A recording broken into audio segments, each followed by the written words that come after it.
Salut à tous, c'est le Lion VG. On se retrouve aujourd'hui pour une nouvelle vidéo d'une mousse au chocolat. Tout d'abord, les ingrédients sont simples.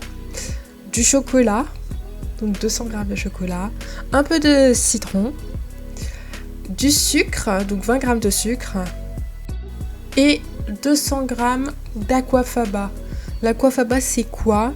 C'est exactement la même chose que des blancs d'œufs. De l'eau et des protéines, et c'est ce qui va nous permettre d'avoir des blancs d'œufs. Où vous pouvez trouver de l'aquafaba? Alors, dans des boîtes de conserve de pois chiches, ou en faisant son eau de pois chiches soi-même après avoir cuit des pois chiches. Donc moi j'ai pris une boîte de conserve de pois chiches. Donc l'aquafaba, on va l'ajouter avec un peu de citron et un peu de sucre au fur et à mesure que cela monte. Donc, dans votre cuve, vous ajoutez bien évidemment l'aquafaba, car c'est ce qui va prendre le plus de temps. Et vous ajoutez votre citron. Le palier des 300 lions VG, ou en devenir, a été atteint. Donc, un énorme merci à vous. Merci d'être si nombreux à me suivre, à suivre mes recettes et à me soutenir. C'est vraiment grâce à vous si je peux vous partager ma passion et ce que j'aime sans être frustrée ni de doute. Je sais que mes recettes elles sont réelles et que je les teste avant de les publier. Si elles sont pas bonnes, si je dois prendre 3 mois à en faire une, j'en ferai une, mais ça sera avec toute mon honnêteté. Mais je ferai une autre vidéo où j'expliquerai le but de ma chaîne et ce que c'est. Merci à vous. Surtout continuez à partager, à liker, à commenter, à me poser des questions. Et c'est comme ça que je vous vois en fait. Vous êtes là pour moi et je suis là pour vous. Et j'adore ça. Alors, en description de vidéo, vous allez pouvoir trouver toutes les informations nécessaires afin de réussir la recette comme moi. Car je vais vous mettre une boutique Amazon du matériel que j'utilise, donc en partant du robot, de la spatule, peut-être pas des ramequins car les ramequins c'est comme vous voulez, ça se trouve assez facilement, mais tout ça, comme ça vous pourrez les acheter et comme ça vous avez le même matériel que moi et donc réussir la même recette que moi. Donc j'ai envie de vous montrer comment l'aquafaba monte. En soi c'est comme des blancs d'œufs, mais comme c'est pas des blancs d'œufs, j'ai envie que vous voyez de vos propres yeux que ça monte en fait. Voilà. Donc pas besoin de blancs d'œufs pour faire une mousse au chocolat, juste de l'aquafaba. Surtout, au fur et à mesure, n'oubliez pas d'ajouter le sucre. Donc quand ça commence à mousser, quand le fouet commence à laisser des traces et quand ça commence à être serré. Et si tu es arrivé à ce stade de la vidéo, tape melon en commentaire.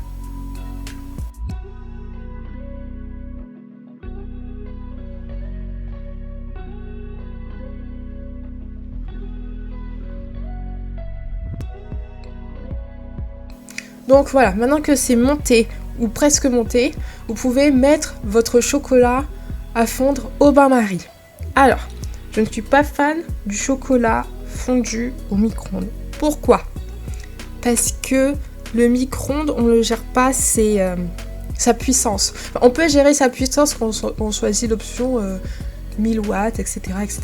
Or, pour faire fondre du chocolat, il faut savoir que le chocolat, il est brûlé à partir de 40 degrés.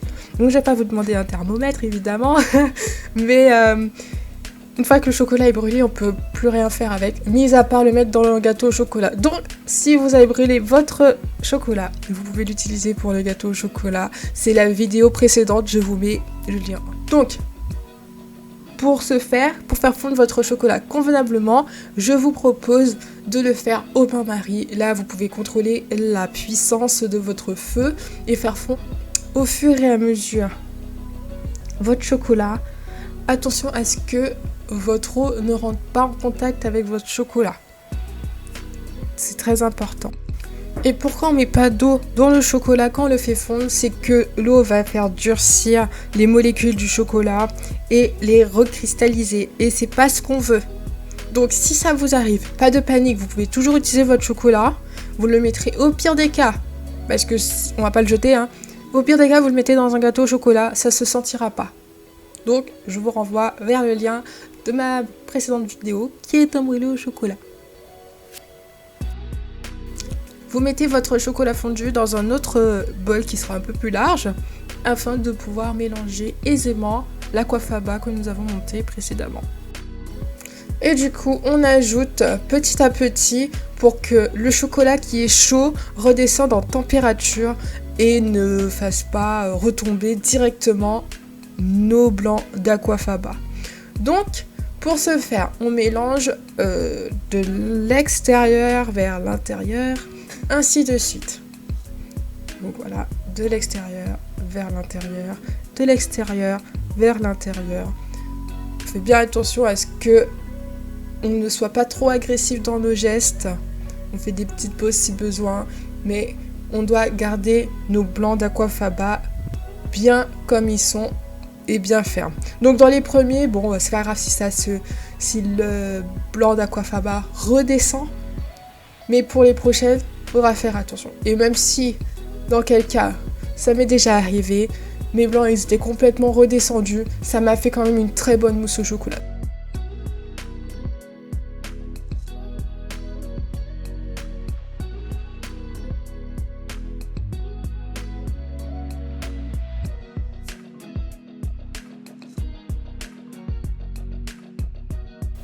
Donc voilà la texture finale qu'on doit avoir après avoir ajouté notre aquafaba.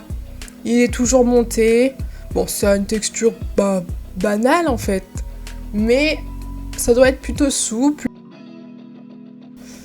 Donc, avec une poche à douille, donc si vous n'en avez pas, c'est pas grave, pas de panique, vous utilisez une cuillère, très très bien. Donc vous remplissez vos ramequins, peu importe la taille, en rond, en carré, en étoile, en cœur. Donc là, j'avais pas eu assez, mais vous avez bien deviné que j'ai recommencé jusqu'à remplir tout.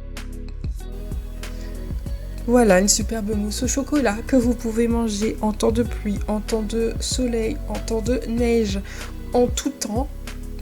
Tellement elle est bonne, douce et légère. Donc voilà, on se retrouve pour une prochaine vidéo et à très bientôt.